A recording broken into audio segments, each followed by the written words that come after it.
በስመ አብ ወልድ ወመንፈስ ቅዱስ አሐዱ አምላክ። እኔ ግን ለኃይልህ እቀኛለሁ፣ በምሕረትህም ማልዶ ደስ ይለኛል። በመከራዬ ቀን መጠጊያዬና አምባዬ ሆነኸኛልና። ረዳቴ ሆይ ለአንተ ለአምላኬ እዘምራለሁ። መዝሙረ ዳዊት 58 ቁጥር 16።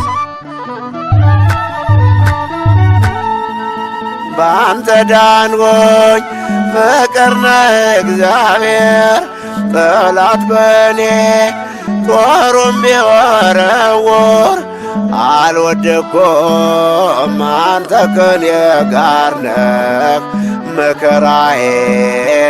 መከራዬን ሳልነግርህ ታውቃለህ። አልወደቅኩም፣ አንተ ከኔ ጋር ነህ።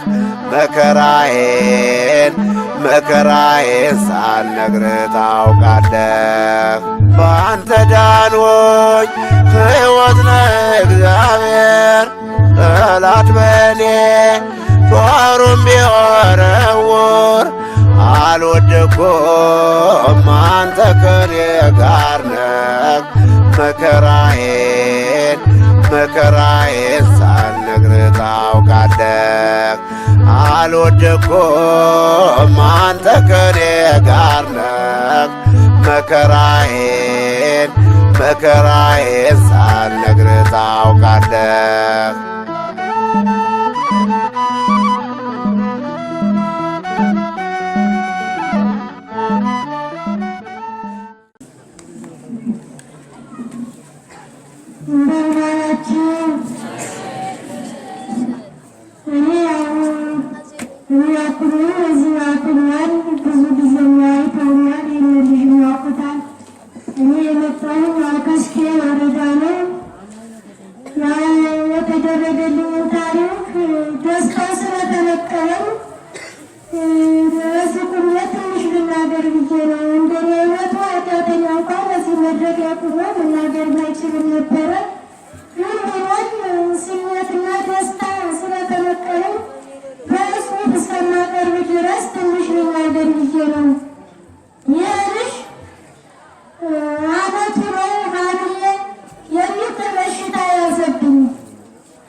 ወርቅ እሸት ይዘሽ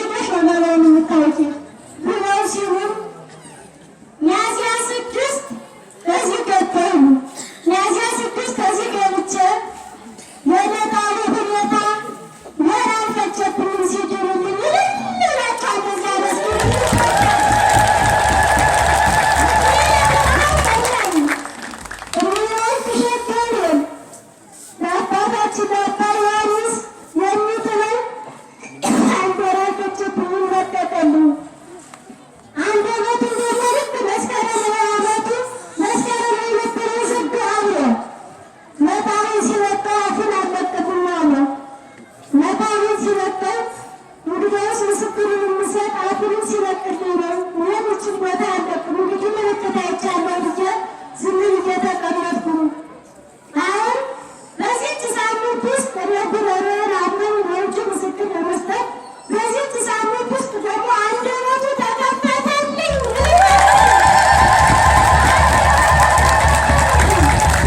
አሁን ማውራት እየቻለ ነው። በደንብ እያወራልኝ ነው። የዓመቱ መስከረም የተዘጋ አሁን አውርቶልኛል። እድሜ ነገር አሁንላይ አካባቢ ተስፋ ባለው ልጆች ይሞቱኛል። እንኳን አንደኛ በዚህ ኩኜ በመስቀል ቀርቶ እኔ እንኳን አልቻልኩበትም፣ አልተደሙም። ገና ምስክሬን በሱት ነው የማቀርበው። በደንብ አድርጌ አስጥፌ ስለቴንም ለተሳስ ገብርኤል ይዤ ስመጣ አብሬ ምስክሬን ቁሜ ነው የምናገር። አይደለም ከዚህ ቀርቶ እስከ ወረዳ ቁሜ ነው የምመሰክር። የሞተ ልጅ ዛሬ ይሞታል፣ ነገ ይሞታል፣ ሬሳውን ጭና ይዛ ትመጣለች እየተባለ ነበር። ይመልሽ ወደዚህ ይዤ ስመጣ እንኳን ወርቅ እሸት አንቺ ይዘሽ እንዳትሄጂ፣ ግማሾቹ ሰዎች ወርቅ እሸት በሽታ ገብቷል ይዘሽ እንዳትሄጂ ያሉ ሰዎች አሉ። ልሙት ብዬ ነው ቁርጥ አድርጌ አንቀጥዬ ልጄን ብቻ ይዤ የመጣሁ። ይኸው ዛሬ ልጄን ተፈውሶ ኪሞ ምጥራው ወጣት አንደበቱን ተከፍቶልኝ እንደ ማንኛውም ሰው ሁኜ ውስጤ ተደስቻለሁ። እስከ ወረዳ ላይ ራሱ ቆሜ ነው የምመሰክረው እና ስላዳመጣችሁ በጣም አመሰግናለሁ።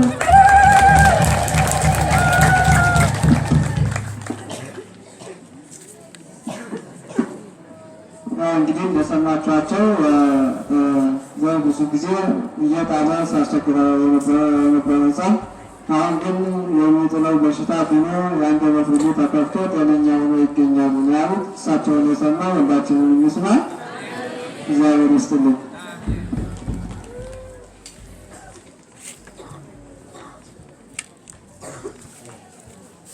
በስመ አብ ወወልድ ወመንፈስ ቅዱስ የክርስቶስ ቤተሰቦች የእመቤታችን የቅድስት ድንግል ማርያም አስራት የቡራት ልጆች በኃያሉ በጋራ በእግዚአብሔር ስም እንደምን ዋላችሁ? እንደምን ዋላችሁ? እንደምን እስከዚህ ሰዓት አደረሳችሁ? አሜን። መመስገን የባህል ባህሪ የሆነ አምላካችን በእኛ በደካማ አንደበት ብቻ ሳይሆን እሱ በፈጠረው ስነ ፍጥረት ሁሉ ስሙ የተባረከና የተቀደሰ ይሁን። ያው እኔ ታውቁኛላችሁ ልጆች እዚህ ገዳም ስትጸበል የነበርኩ ጸበልተኛ ነኝ። ነገር ግን ከነበረብኝ ደዌ ሕመም ተፈውሻውን በፊታችሁ ቁሜ ይገኛለሁ። ይህንን ያደረገልኝ አምላክ ለእግዚአብሔር ስሙ የተመሰገነ ይሁን። ያው ለእኔ የተደረገልኝ ነገር ምንድን ነው?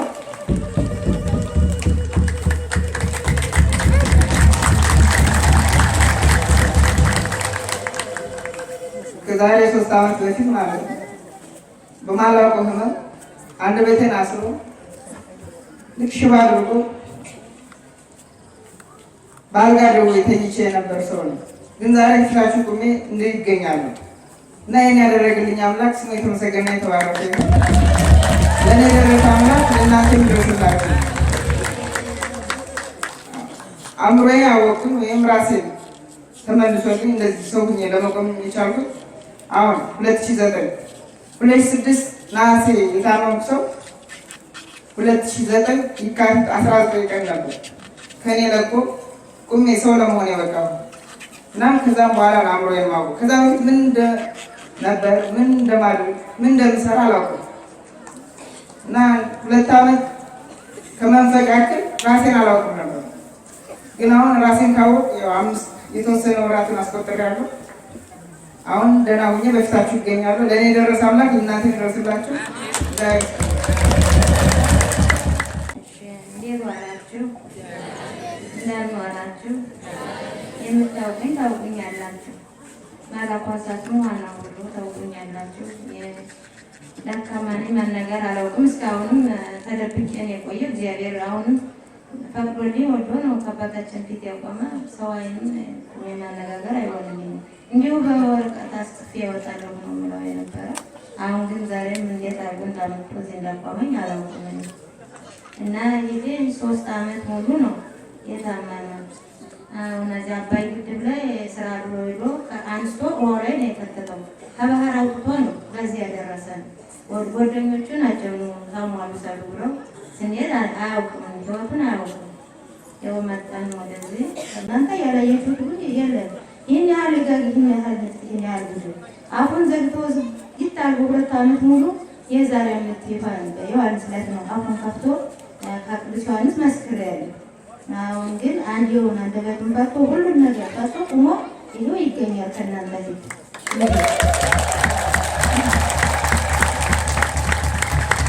አሁን ከሄዳለሁ ግን አይቻልም ብዬ ያው ለመፍጠር የሚሰሩ ጋር ትንሽ ያጣል። እንዲህ ያለ አባት የት ይገኛል? ሁሉ ገዳም ቢኖር አባት አናገኝ። እንደዚህ ያደረገኛውን ብዬ እኔ በጣም ተደስቻለሁ። ልጄን እንዲህ አድርጎ ያቆመልኝ አምላክ ለእናንተ የሚድረስላችሁ። ተነግሬም አልዘልቀውም። እኔ 97 ጀምሬ ወንቅሸትን አልለቀኩም። እኔው ራሴ ድኜበታለሁ። እኔው ራሴ ከቤቴ ሁኜ ዝም ብዬ እዚያው ሁኜ ተስዬ አይ አባ ዮሐንስ አምላክ አይ የወንቅሸቱ ቅዱስ ገብርኤል መጥምቀ መለኮት የጊዜ አልተሰራም። ዝም ብዬ ነው ይህ ቁጥመት ብታለኝ ብዬ ተስዬ ዳን ስድን በአመት አቋርጬ አለውኩም ማጣለሁ ማለት ነው። ቀርቻ አለውኩም። ያው አባታችን ያን ጊዜ ከሆስፒታል ሳስተኛው ልጁን አይቻልም አንወስድም ጸበል ሆስፒታል ነው እንጂ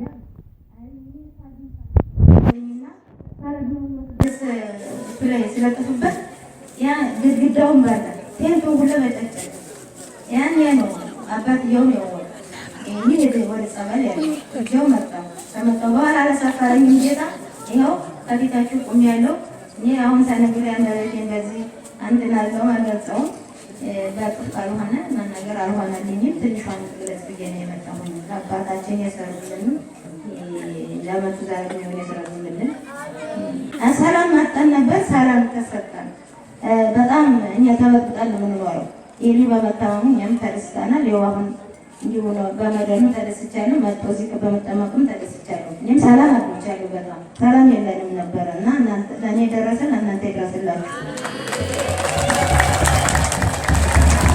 አባታችንን ያወቀው ደግሞ አሁን ነው ያወቀው በመጋቢት ላይ ነው። ይሄ ነው ይሄ አባት ነው ለካ እኔን ከሆስፒታል ተኝቼ ሳለሁ በኮርናኑ ወጥቶ እኮ ነጭ ልብስ ለብሶ ይሄን ነው ያየው በህልሜ ያለ ሲያውቀው ማለት ነው እንጂ አያውቀው አሁን ነው ያወቀው። እና ለአባታችን እንደመቱ ዛሬ የሚያስረዝም ለሌለም ባሉ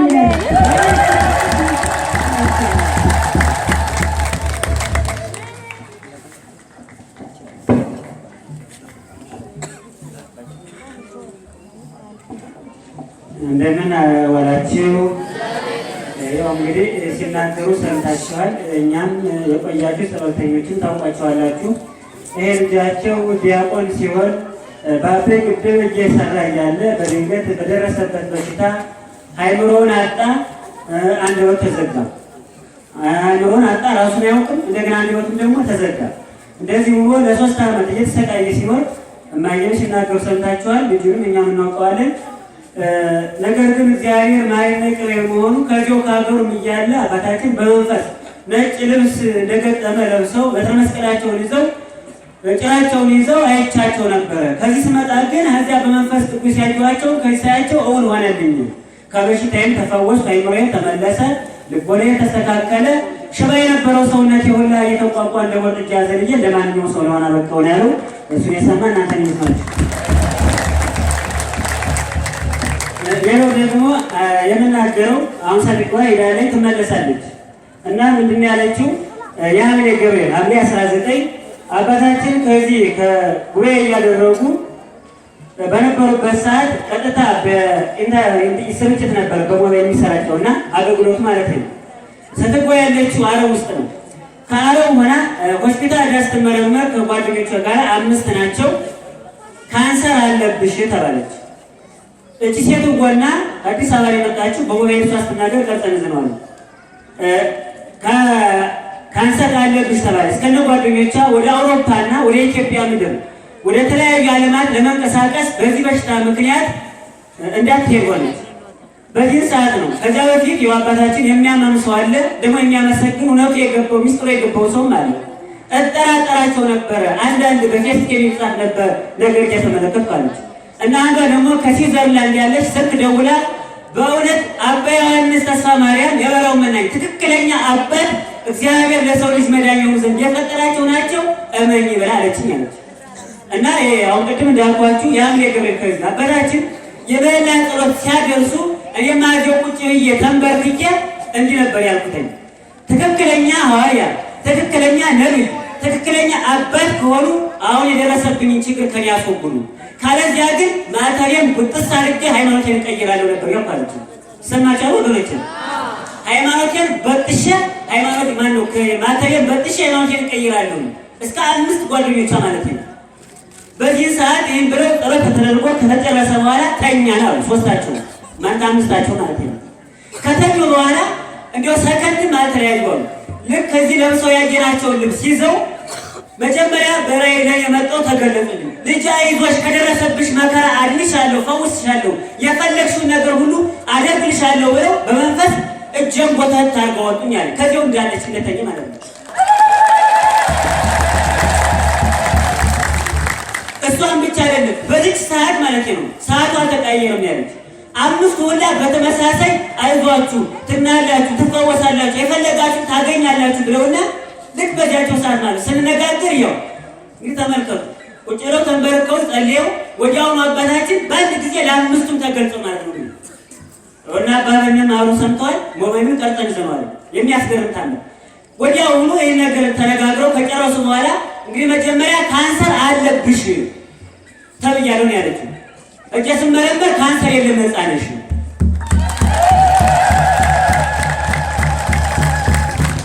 በዚህ ካንሰር ምክንያት ከሀገር ወደ ሀገር ደግሞ አትዘዋወሩም ተብለን ነበረ። ወዲያውኑ ወረቀት እንኳንስ ወደ ኢትዮጵያ ይቅር በዓለም እንደፈለጉ እንድዘዋወር ወረቀት አትሞ የውም ሙስሊሙ የአረቡ ነጩ ማለት ነው ምንም እምነት የሌለው በመንፈስ ቅዱስ ኃይል ተይዞ በወረቀት አትሞ በማየት አድርጎ በየትኛውም ዓለም እንድንሽከረከር እንድንዞር ዓለም እንድናይ ታፈቀደልን በማለት የምስክር ቃል ተቀበለ።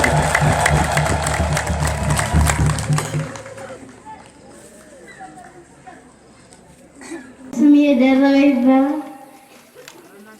እጄ ተኮርኩሞ ቁስል ነበር። ከዚህ የመጣው ድኛለሁ በአባታችን እድሜያቸውን ያርዝምልን።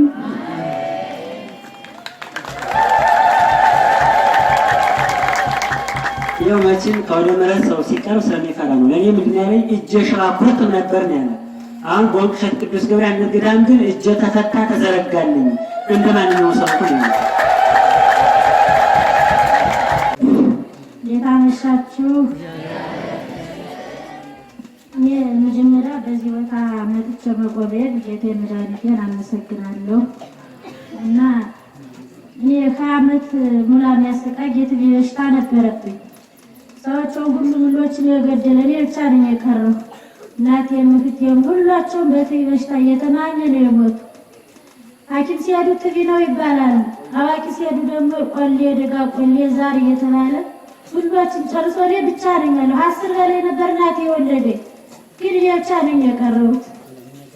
አሁን ከዚህ በኋላ በቃ ዝም ብዬ ከትቢ የተረፈ በመርፌ ሁሌም በመርፌ ትቢ የታመማችሁ ሰዎች ታውቃላችሁ። 60 መርፌ ይታዘዛል።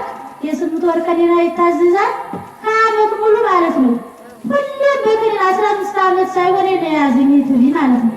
ሁሌም በመርፌ ነው የምኖረው እንደ ማራዘሚያ ማለት ነው። አሁን ጭራሽ አሁን 5ኛ ሲነሳብኝ ሐኪሞች እንግዲህ በኋላ HIV ነው የሚሆንብሽ፣ ለምን ጾም ትጾሚያለሽ? ተረጋጊ። ልዴት ራሱ ያስነሳዋል አይደለም ምራብ ልዴት ያስነሳብኝ ነበረ እና ጾማት ጡሚ ተጠንቅቀሽ ኑሪ፣ ስራ ትስሪ ነበር የሚሉኝ ሐኪሞች። አሁን ከዚህ በኋላ ብቻዬን ነው የምኖረው። በቃ ሁሌም ብቻዬን ነው። ትዳር ቢይዝ እንኳን ለፍጥረት ያህል ብቻ ክርስትና እስከማስነሳ ብቻ ነበር የምቆየው። ከዛ በኋላ ብቻዬን ነው ልጅ ማሳድ እንደዚህ እያልኩ ኖር ነበር። አሁን ዘንድሮ ብቻዬን ሲመረኝ ትቢውን በሽታ ግን እናት አባት አድርጌው በመርፌ ብቻ በማስታገሻ ነበር የምኖር። አሁን ሲመረኝ በቃ እስኪ ጸበል ልሂድና ካለ በኋላ በአንዱ በረሃ መሞት ነው ያለብኝ። የሚያስታመኝ ክት ወንድም የለም ብዬ እንደዋዛ ነው በዚህ ጸበል የመጣሁ። ትቢና ዳሩን አላውቅም ጸበል የነበረ እንደዋዛ በዚህ ጸበል ተጠምቄ ለዳና ኃጢአቴ ዝም ብዬ ነበር የመጣው። ስመጣ HIV እየዳነ ትቢ እየዳነ አገኘሁት። በጣም ተደሰትኩኝና ከዚህ በኋላ በቃ ትንሽ ቀናለ ስንቅ ነበረ ቆይቼ ሱሪ ወጥቼ ሄድኩኝ። በቃ እንግዲህ እየሄድኩ ነው የምሞት ብዬ ማለት ነው። ከዛ በኋላ እዛው ልሄድ በሰው ሀገር ልሄድ እንደሄድኩ ባህር ዳር አንተ ደግሞ ዙሮ ተነሳ ትይዩ ኧረ እንግዲህ ስም የወርቅ እሸት ልሄድ ብዬ ዙሬ መጣሁ። አሁን ከመጣሁ ሰኔ 18 ቀን ነው እዚህ ምሽን በፊት በኋላ የገባሁ። አሁን ምንም የሚታወቀኝ መቼ ቀን እንደሄደ አላውቀውም። ራሱ ሳብ መውጋቱ ማለት ነው። መቼ ቀን እንደሄደ አላውቀውም።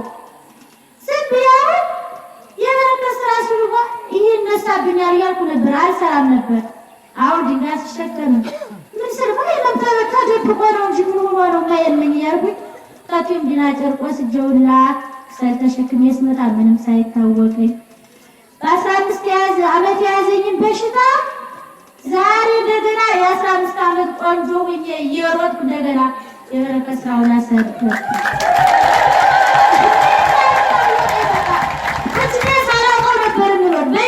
ወር ውስጥ ግን እየዘለልኩ እንደ 15 ዓመት ልጅ ሁኛለሁ። ለኔ የደረሰ ለሁላችን ይድረስባችሁ። ከዚህ ሁሉ ነገር ደግሞ የሚያስደስተኝ ማለት ነው እናቴ ልፍት የትሊታማ ልትሞትልሽ ነው ስትባል አዋቂ ስትል አንቺ አውዛ ጠጭ ተባለኝ። እናቴ አንቺ አውዛ ጠጣሽ ልጅ አትጅንም አልዋት። ሁላቸው መሞታቸው አልቀረም። እናቴ አውዛ ጠጥታ በዚሁ ሞተኝ። የእናቴ ኑሮ የእናቴ ሞት ሲወል መግባቷ ሲያስለቅሰኝ ነበር የሚለው ሲያስለቅሰኝ ነበር የሚለው ልጁ ምድር ቆይታ ንስሓ ገብታ ነው የሞተው ትሞታለች እየተባለ እናቴ አውዛ እንደጠጣኝ ነው የሞተኝ። እኔ ሲያስለቅሰኝ ነበር። አሁን ያስደስተኝ እዚህ መጥቶ የተቀመጠ ሰው ሲወል የወጡ ዘመዱ ይጅናል ሲወል ይወጣል ሲሉ ሁሉም በላይ ደስ ብሎኛል። ያስደስታችሁ። አሁን እዚህ በላይ ደግሞ አንድ ቀን የማርያም ዕለት የተደረገልኝ ታምር የአክስቴ ልጅ ነበር ቄስ ሐኪም ቤት አዲስ አበባ እዚህ አምጡ እያልኳቸው አዲስ አበባ ወሰዱ። አዲስ አበባ ወስደውት የቫይረስ የጉበት ቫይረስ አለብህ ብሎ የ3 ወር ከኔና 8000 ብር ከፍሎ የ3 ወር ከኔና ይዞ መጣ። ይዞ እንደመጣ ያን ከኔና ሲውጣው እየሞተ ነው ያለሽ። ከዛ በኋላ የማርያም ዕለት ቅዳሜ ወር ማለት ነው ሞተ ተብሎ ተደወለልኝ። ያየም አይቶኛል ባንክ ቤት እንደቆምኩኝ ደውለውልኝ እሪ አስባሉኝ የዘው ላይና ሙቷል ብዬ ቁጭ ብያለሁ። እኔ ደግሞ ጠዋት ልሄድ ማለት ነው። ከዛ በኋላ ሙቷል ብዬ ሳለቅስ አደርኩና ነፍሱን ማረው የራመው መልአክ ቅዱስ ገብርኤል እንግዲህ ሙቷል አልደርስበትም ነፍሱን አውጣልኝ ስላደርኩና ጠዋት ለደም መፈተሻው ሲደርስ ምልክት ሳረግ መልሶታል አሉ። እኔ ነፍሱን ማርልኝ ነበር ያልኩት ማርልኝ ነበር ያልኩት።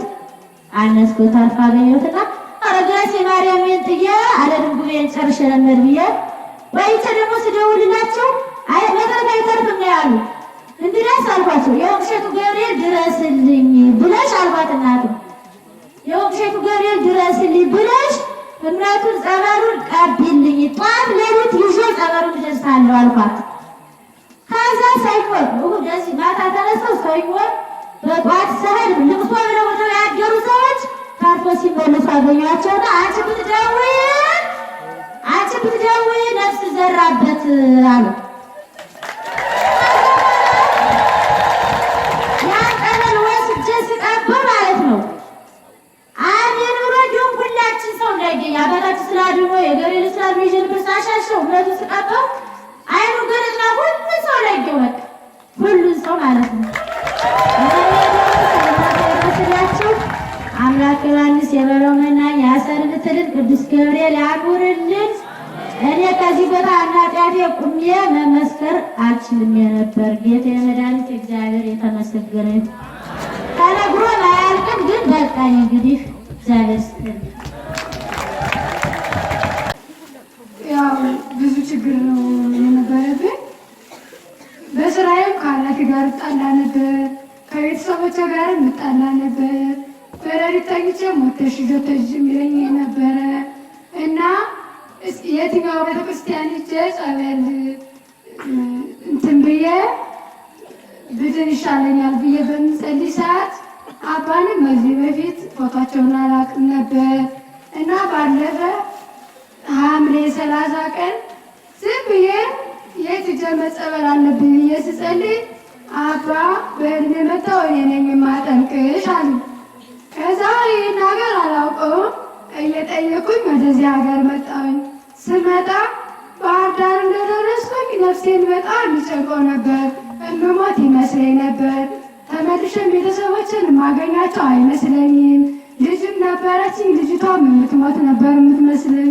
ከኔ ጋር አልነበረችም። ዝም ብዬ ወደዚህ መጣሁኝና ሳባዬ እንደደረስኩኝ ልቤ በጣም ሲረበሽ ለወንድሜ ደወልኩኝና ወደ ወንቅሸት ጸበል እየሄድኩ ነው። ልቤ ስለፈራ ከሞትኩኝ ሬሳዬን እንድትወስደኝ ብዬ ደወልኩለትኝ።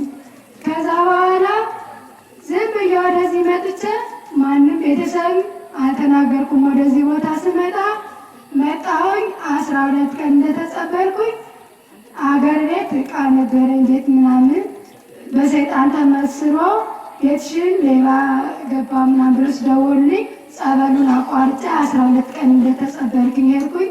ዕቃውንም ደህና አገኘሁትኝ። ከዛ ሂጄ ግን በሌሊት ባውሬ የሚመጡብኝን ሰው ተመስሎ የሚመጣብኝን ሁሉ አሁን ለቆይ ቤተሰቦቼ ጋር ከተጣላኋቸው ዘመዶቼ ጋርም ታርቄ በቀደም ሌሊት ደግሞ አባ በመንፈስ መጥተው በሬ ላይ ቁሞ ቤቴን ሲባርኩት ስላየሁኝ አሁን መምጣት አልፈለኩም ነበር። ይህን ስላየሁ ብቻ ግን መጥቻለሁ። ለእኔ የደረሰ ለእናንተ እንድረስላችሁ በጣም አመሰግናለሁ።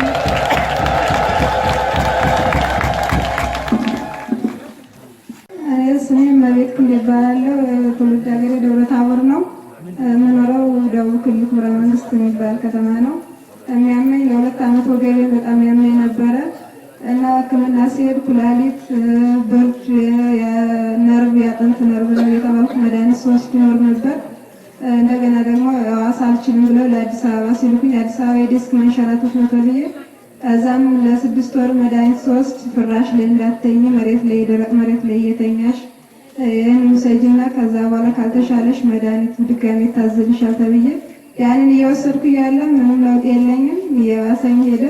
ከዛ 6 ወር ደረሰና ስመረመር ድጋሜ በቃ ካሁን በኋላ ያለሽ አማራጭ ጨረር ውስጥ ገብተሽ መመርመር ነው፣ ጨረር ውስጥ ትገቢያለሽ ተባል። እኔ ጨረር ሲባል በስም ስለምፈራ በቃ ጨረር ውስጥ አልገባም፣ ወንቅሸት የሚባለው ጸበል ስለማቅ እዛ መሄድ አለብኝ። ከዛ ከሞትኩኝ ልሙት ብዬ ለ2 ዓመት ሙሉ በቃ ሰው ነው የሚያነሳኝ፣ መጎንበስ መቃናት አልችልም፣ ተንበርክኬ ነው የማድረው። በደረቴ ጠረጴዛ ተደግፌ ነው፣ በጎኔ መተኛት አልችልም ነበር። ከዛ በኋላ ከዚህ መጥቼ ይዛችሁ ሂዱ ስላቸው እንደዚህ ሆነሽ መኪና ላይ ታስቸግሪያለሽ፣ መቀመጥ መነሳት አትችይም፣ እንዴት ነው የምትሄጂው ጸበል አሉኝ። ከዛ በኋላ ውሰዱኝ፣ ችግር የለውም ዝም ብላችሁ እሱ ያቅልኛል ምናምን ስላቸው ከዛ ይዘው መጡ። ጭስ አባይ ስደርስ መቆም ጀመርኩኝ። ከጭስ አባይ ደግሞ ከመኪና ስወርድ በቃ በእግሬ በቆሜ በቃ እንዴት ነው በበቅሎ ምናምን አለ ሲባል እዚህ የመጣ ልጅ ነበር ስጠይቀው በቅሎ ምናምን አለ አለኝ። ከዛ በኋላ ያንን በቅሎ እንዴት ነው ማገኝ ምናምን እያልኩ ስጨነቅ ልክ ከመኪናው ስወርድ ቆምኩኝ።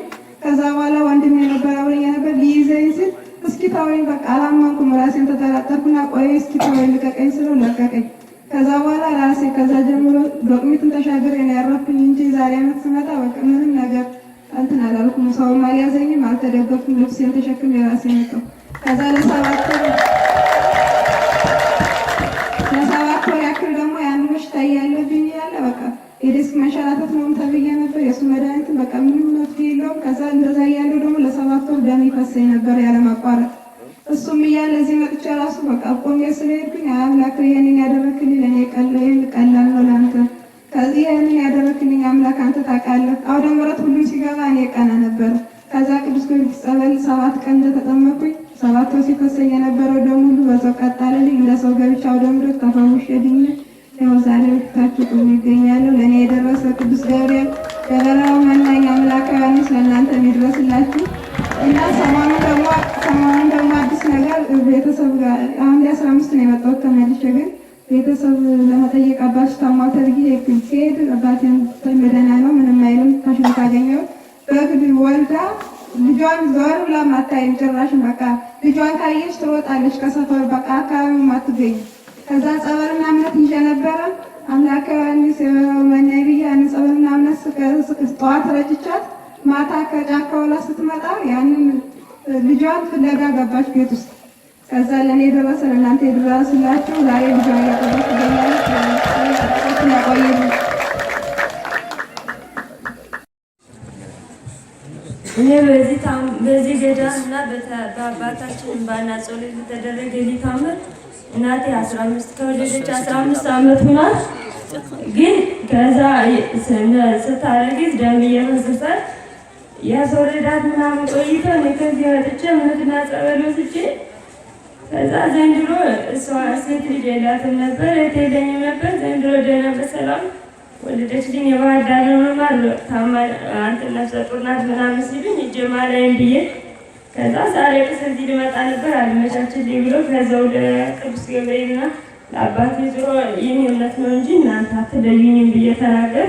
እናቴ በሰላም ወለደችልኝ። እጃያ አክስቴ ደግሞ መውለዳችን ተብላ መጀመሪያ ልጇን ስትወልድ ኦፕራሲዮን ተደርጋ ነበር የወለደች። ከዛ መውለዳችን ማጠንጥበት አለብሽ ተብላ በሐኪም ቤት ተሰናብታ ኬንያ ዋና ከተማ ሄዳ ወልዳ አሁን አረገዘች አሉ። እዛ አረገዘች ሲሉኝ አንደኛ የእናቴ ያለ ሁለተኛ የሷ ሲሆን በጣም አልቅሽ እዛው ባህር ዳር እንዳደረ ቅዱስ ገብርኤልና አባቴን ታየን ባና ጸሎት ፍርድ ብዬ ተናገር። አሁን አክስቴ በሰላም ወለደችልኝ፣ እናቴ በሰላም ወለደችልኝ። እዚህ ደግሞ ክረምት ላይ እያለሁ አጎቴ የእናቴ ወንድም ነበረ። እሱ ቲቪ ታሞ ከኒና የ6 ወር ታዞለት እየወሰደ እያለ በስራ ብዛት ሀያቅ ነው ሲሄድ በጭነት ላይ እንትን ተባለ ተብሎ ስራ በዝቶ በጭነት ስታነሳ ሰውነት እንትን ብሏልና ከኛው ፈርሶባት እንደገና የ6 ወር ውሰድ እንደገና እንትን ፈልግ ሐኪም ቤት ሄደህ ከኒና አምጣ ተብሎ ስታዝዝ ከዛ እኔ እዚህ ነበርኩኝ። ስንቅ አልቆብናል ስንቅ ዘድና ብዬው አልመጣም ብሎ በግድ ለምኜ ይዤው መጣሁ። ከዛ ሐኪም ቤት እዚህ ሰርቶ ሐኪም ቤት መስቀልን አክብረን ስንሄድ የለብም ተብሎ አሁን ጤነኛ ሆነልኛል። አክስቴ ደግሞ ኩላሊት ጠጠር ነበረባት። እሷን ደግሞ በታች ብሎ ጠጠር ያልተባለ ጠጠር ወጥላት። አክስቴ ምን አለኛለች እኔ የተለያየ በሽታ ነበረብኝ ለኛለሁ። ከዛም ደግሞ ከሞት ወደ ህይወት በትምህርታቸው በይንታየን ባና ጸሎት ያግዛለሁ። ስብሐት ለእግዚአብሔር። ግን ለእኔ የተደረገልኝ ብዙ ቢሆንም ከብዙ በጥቂቱ ትንሹ ልንገራችሁ ብዬ ነው። ከተወለድኩ ገና በ11 ወሬ እስካሁን እስካለሁበት ድረስ የአስም በሽታ ያመኝ ነበር። በጣም ያፍነኛል። እንደ ልጆች እንደ ጓደኞቼ ሩጬ መጫወት አልችልም ነበር። ነገር ግን አባቴን 2003 እዚህ ገዳም ገና እግሩ እንደረገጠ የአስም በሽታ ለቀቀኝ። እንደ ጓደኞቼ መሮጥ፣ መጫወት፣ በቀዝቃዛ ውሃ መታጠብን ጀመሩ። ከዛ በኋላ ደግሞ ጨጓራ በሽታ እንደ ጨጓራ በሽታ እያደረገ ኩላሊት ጠጠርና ኢንፌክሽን ተብዬ አሁን መጋቢት ላይ ኦፕሬሽን ትደረጊያለሽ ተብዬ ነበር። ግን ኦፕሬሽን እንዳትደረጊ ኩላሊትሽ ኢንፌክሽን ስላለ ቁስል ስላለ እስከዛ በመድኃኒት ቆይና ከሳምንት በኋላ እናይሻለን ብሎ ነበር። ከዛ ወንቅሸት መጣሁኝ። ይሄው መጥቼ እንኳን ኩላሊት እንኳን ጨጓራ ይቅርና ማልበላ የነበረው እንጀራ አልበላም። ሁሉም የምበላው ምግብ ያመኝ ነበር። ወንቅሸት ከመጣሁ ግን ጥሬ የለ ብስል የለ ሁሉንም እየበላው ይሄው የ4 ወሬ ሁሉንም ምግብ እየተመገብኩ እገኛለሁ እና ለእኔ የደረሰ ለእናንተ ይድረስ። ለታችን የደረሰ ለሁላችን ይድረስልን። ይደርስልን። በጣም አሞኝ ነበረ በጣም እና አንገቴ በጣም ይወዘውዘኛል። ያው ሌላ ጸበል ላይ ተነሳ እንጂ ሐኪም ሲከራተት በስደት ነበረ። ከዚህ እንደጀመረ እየዛመመኝ ያው ስመረመር ነፃነት ስባል ሄድኩኝ ወደ ሊባኖስ። ግን በሄድኩኝ በ15 ቀን ነበር ሆስፒታል ያስተኛኝ። የግድያ ድግምት ነው የሚለው ለአባታችን ብቻ ነው የተናገረ። ከዛ በፊት ግን አንገቴን በጣም እየወዘወዘ አይናገርም ነበረ። የዛር መንፈስም ነበረብኝ። ሳይጣንም ቡዳም ነበር ከአባታችን ነው የለተለተ። የፈውስ ስነስርዓት ሲያደርጉልኝ የለተለተ የተናገረ። እንደገና ያንን ሌት ራሱ ተኝቼ ከተኛሁበት በቃ እንደዚህ አንገቴን የተጠፍጠኝ ነበር። ስባንን ራሱ አንገቴን የተጠፍጠኝ ነበረ እና ዝም በል ተብሎ ራሱ ዝም አይሉ። ከሌላ ጸበል ላይ በሰላም ነኪ ራሱ አይመለስም ነበር አንገቴን በጣም ነበር የተጠፍጠኝ። አሁን በአባቴ ጸሎት ላይ በቅዱስ ገብርኤል ተራዳጅነት ላይ ድኜ ለምስክርነት አብቅቶኛል። ነን ያቆይልንን። አሁንም ቢሆን ቀሪ ዘመኔን እግዚአብሔር እንዳልሰራ ሰርቼ እንዳልበላ በቃ በቀጥታ የግድያ ድግምት ነበር የተላከ። ከዚህ የሚለፈልፈው ግድያ ላይ ነው የሚለው ወገቤን አብጦኝ ነበረ፣ ሆዴን አሳብጦ ነበረ። በአባት የበረከት እንጀራ ለተንሳይ በበላሁት የበረከት እንጀራ 15 ቀን ሙሉ ወደ ታች እያስማጠ ስጋ ብቻ በቃ በደንብ ያልበሰለ ስጋ ሲጠበስ ያልበሰለ ስጋ እንደሱ እየሆነ ንጹህ ስጋ እየተቆራረጠ ወጣልኝ። አባቴ ፈውስ አደረጉልኝ። ያው ድኛለሁ፣ ተፈውሻለሁኝ። አባቴ እኔ ቤትም ቦታም ቢሆን ያውን የምለው ስለ አባቴ እየመሰከርኩ እንድኖር አባቴ በመንፈስ እንዳይለዩኝ ቀሪ ዘመኔንም እንደሚባርኩልኝ ራሱ አልጠራጠርም እና ድኛለሁ፣ ተፈውሻለሁኝ። በቃ ለእኔ የተደረገ ለእናንተ የሚደረግላችሁ። እኔ ብዙ ወሬም ስለማልችል ነው ሰው ፊት ቀርቤ እንደዚህ ተናግሬ አላውቅም እና አባቴ ብዙ ነገር ነው ያደረጉልኝ።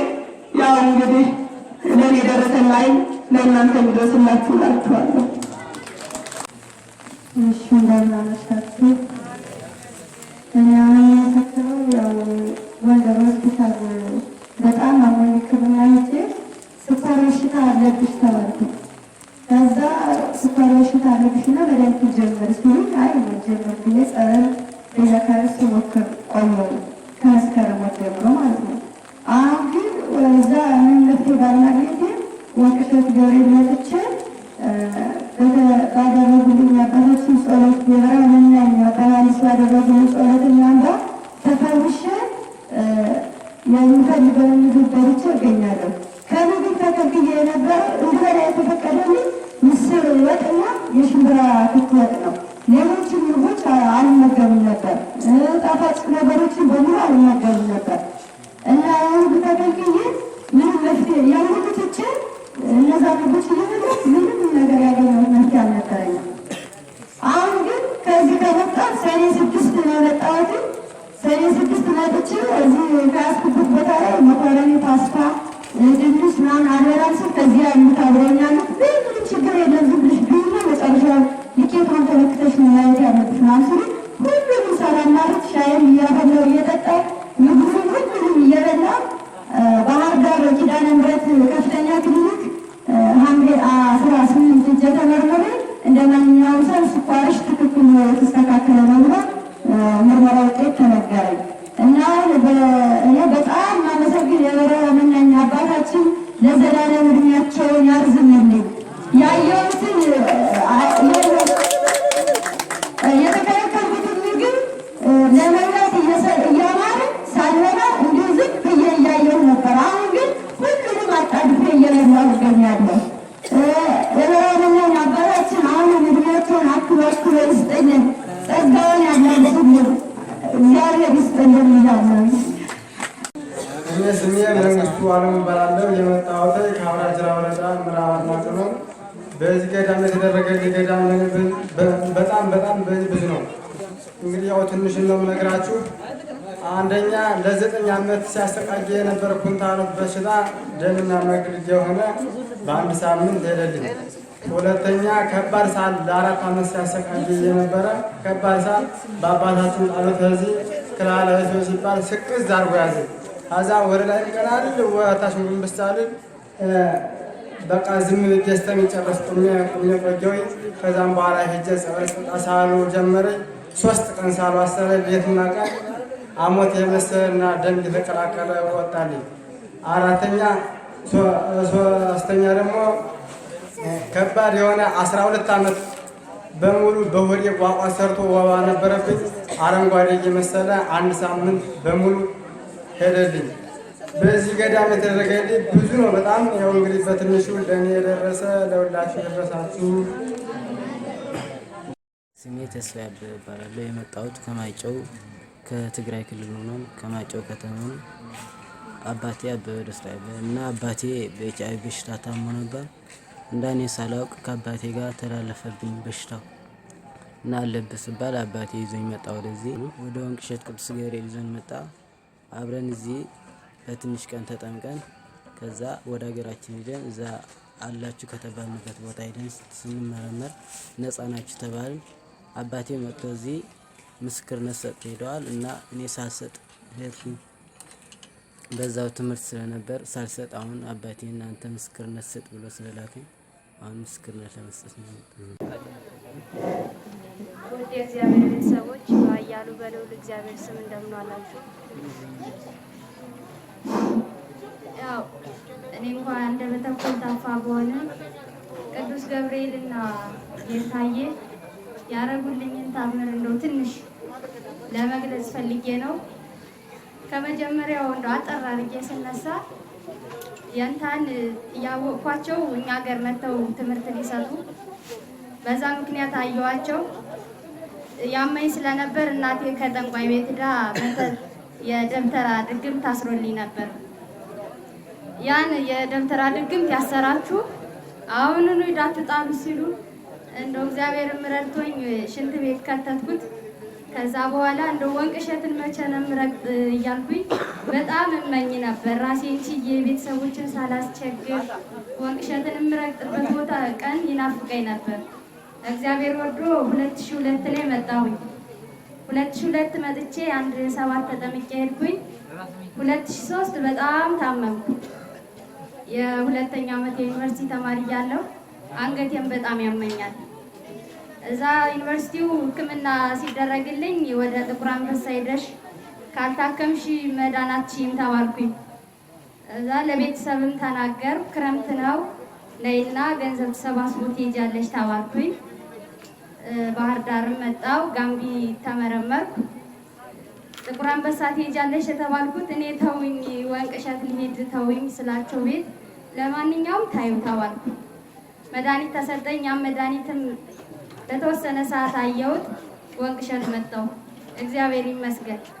አባይ ማዶን ተሻግሬ ወደ አዳሚ ዮርዳኖስ መካኒዋን ቅዱስ ገብርኤል የሚወስድ መንገድ የሚለው ጀምሮ ምስክር የሱ ነው። ከዛ ጀምሮ መጣው። መተንፈስ በጣም ነው የሚቸግረኝ። የአንገቴ ማተብ ሲነካኝ በጣም ነው የሚጨንቀኝ። እንኳን ልብሴ ሰው ነው ልብስ የሚያጥብልኝ። ስማር ራሱ መማረውን ወረቀት ጓደኞቼ እያነበቡልኝ እየተረጎሙልኝ ነው የሴሚስተሩን ትምህርት ጨርሼ የመጣው። እዛ መጣው ገባው። የበረከት ስራ ተብሎ አደንጓሬ አረም ነበረ ታች። እዛ ሂጄ እስኪ እንደው ልሞክረው ብዬ ጎንበስ ስል መጎንበስ ቻልኩ። ቀና ስል ተቃነው ቀረው። እግዚአብሔር ይመስገን። ያንም እሱ ያውቃል እያልኩኝ 2003 ተፈውሼ በውስጥ ነገርኩት ሄድኩኝ። ምስክርም አልሰጠውም ነበር። እንደዛ እያልኩ እግዚአብሔር ይመስገን 2003ም 2004 እና 2005 ሳይመቸኝ ቀረው። 2006ም 2007 አምናም ዘንድሮም እግዚአብሔር ይመስገን ከደጁ አላራቀኝም። ወንድሜንም በጣም ያመው ነበር፣ ይጥለው ነበረ። አምና ፍልሰታ ነዚህ ነበር አይሰድም ነበርን። እሱም ዳነ፣ እኛም ዳንን። ቤተሰቦችም እግዚአብሔር ይመስገን። ከዚሁ አያይዤ እንደው ለእንስሳት እንኳን የሚራራ መላክ ነው። በቃ እኔ የንታየ አምላክ የንታየ ብዬ የትም ልሄድ የትም አፍሬ አላውቅም። በቃ እምነት ነው ዋናው። እኔ አሁንም ወደፊት ተስፌ እዚህ ደጅ እስክሞት ድረስ አይደለም እኔ የልጅ ልጅ በቃ ዘመዶቼ በሙሉ ወንቅ እሸትን ረግጠው እንዲሞቱ ምኞቴ ነው። ዋናው እምነት ነው። ዶሮ ይሄት የዶሮ ታማ ፈንግል የዶሮ በሽታ ታንቀላፋለች እና እምነቱን አምጭና እስኪ ፈትፍተን እንጀራ ስጫት ብለን ፈትፍተን ሰተን በአልጋ ስር ጣል አደረግናት። ቆይተን ስንሄድ ተነስታን ሄደች። የቅዱስ ገብርኤል ታምር በጣም ብዙ ነው። አሁንም ትናንትናም ከዛም በፊት እንደው ምስክርነት ሳልሰጥ ከምሄድ ውስጤን እሱ ያውቀዋል። እኔ እና እሱ እንተዋወቃለን። ግን ምዕመናት እንደው ለእኔ የተደረገልኝም ቢያውቁ ከሚል እሳቤ ነው። ለእኔ የደረሰ ለእናንተ የሚደረስላችሁ እግዚአብሔር።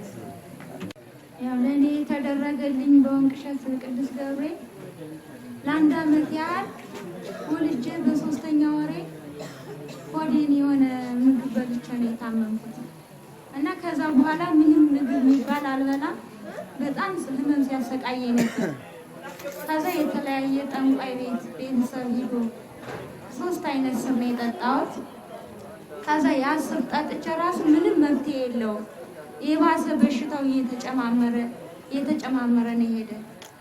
ከዛ እግዚአብሔር ፈቅዶ ወደ ወንቅ እሸት ቅዱስ ገብርኤል እንድመጣ እግዚአብሔር ፈቀደልኝ። እዚህ መጥቼ ጸበሉን እየጠጣሁ እምነትን እየተቀባሁ አሁን እግዚአብሔር የተመሰገነ ይሁን። የፈለኩትን ምግብ እየበላው የፈለኩትን ነገር እያደረኩ እገኛለሁ።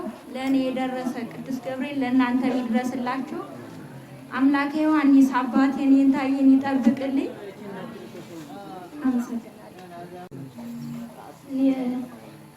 ለዓመት ሙሉ በመኝታዬ ላይ ሽንት እያሸናኝ ነበር እና አንድ ጊዜ ከጀመረ አለቱ 4 ጊዜ ነው የሚያሸናኝ። ከአንድ ጊዜ ከጀመረኝ በኋላ ደግሞ መቆጣጠር አልችልም። ብነቃም ብንቀሳቀስም መቆጣጠር አልችልም። እንደዛ ሆኜ 20 ዓመት ሙሉ ተቀምጬ ግን መጣሁ ወደዚህ። ሂጅ ሲሉኝ አልሄድም፣ ለእናንተ ቤቱ እንዲሰጧችሁ ነው እያልኳቸው ነበር። ሂጅ ሲሉኝ ወደ ወንሸል ማለት ወደዚህ ሲሉኝ ለእናንተ እንዲሰጧችሁ ነው አልሄድም ስላቸው ነው የነበር እና መጥቼ ተቀምጬ እያለ ከሳምንት 1 ቀን ከሳምንት 2 ቀን እያደረገ ይረብሸኝ ነበር። ከዛ እንደዛ እያለ ተቀመጥኩና ለየንታ እየቀረቡና ነገርኳቸው። ልጅ አይዞሽ ትድኛለሽ፣ ጸበል ጠጪ ነው ያሉኝ። ይህን ቃል ከተናገሩኝ በኋላ ጸጥ ነው ያለ። ከዛ ወዲህ ጤነኛ ነኝ፣ ሙሉ ጤነኛ ነኝ። 2005 ላይ ነው የተናገሩት፣ 2005 ላይ ነው የለቀቀኝ እና ለእኔ የደረሰ አምላክ ከዚህ አሰቃቂ በሽታና አሳፋሪ በሽታ ለእኔ የደረሰ አምላክ ለእናንተ የሚድረስላችሁ። በሽታዬ አይምሮዬን አደንዝዞ ልቦናዬን እየሰወረ አይምሮዬን እየሰወረ ያሰቃየኝ ነበረ። ቤተሰብ እንኳ አያምኑልኝም ነበር፣ እንዳመለኛ ነበር የሚያዩኝ ሁልጊዜ። ግን እንደዛ ሁሌ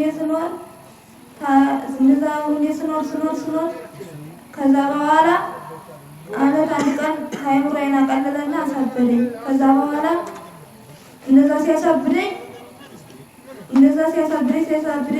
ተቆየ። በኋላ በቅዱስ ገብርኤል ብለው የቅዱስ ገብርኤልን ጠበል ሲረጭኝ ጸጥ አደረገኝ። ከዛ ጸጥ ካደረገኝ በኋላ አላውቅም፣ እንቅልፍ ይሁንም እኔ ምን ይሁንም አላውቅም፣ ሲቀሰቅሱኝም አላውቅም። አይምሮዬን ጨርሶ አደነዘዘኝ።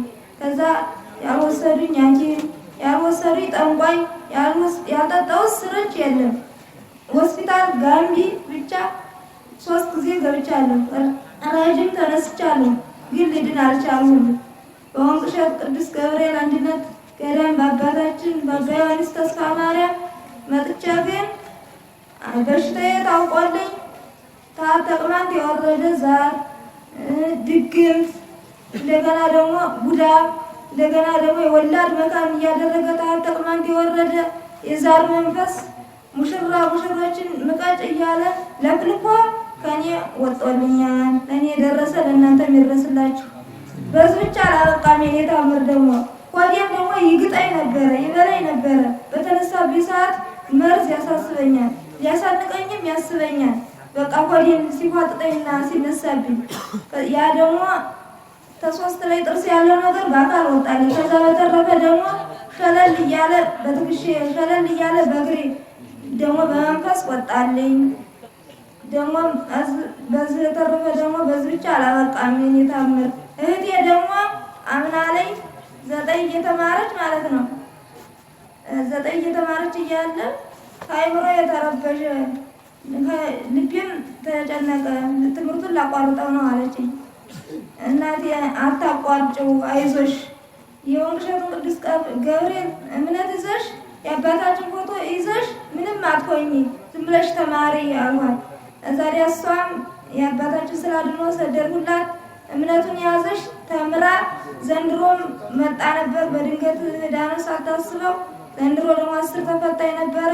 የአባታችን እምነት ጸበሉን ይዛ እየተማጸነች 10 ውጤት መጥቶላታል። መስክሪልኝ ተብዬ ተናግሬ ነው። ለእሷ የደረሰ ለእናንተ የሚደርስላችሁ።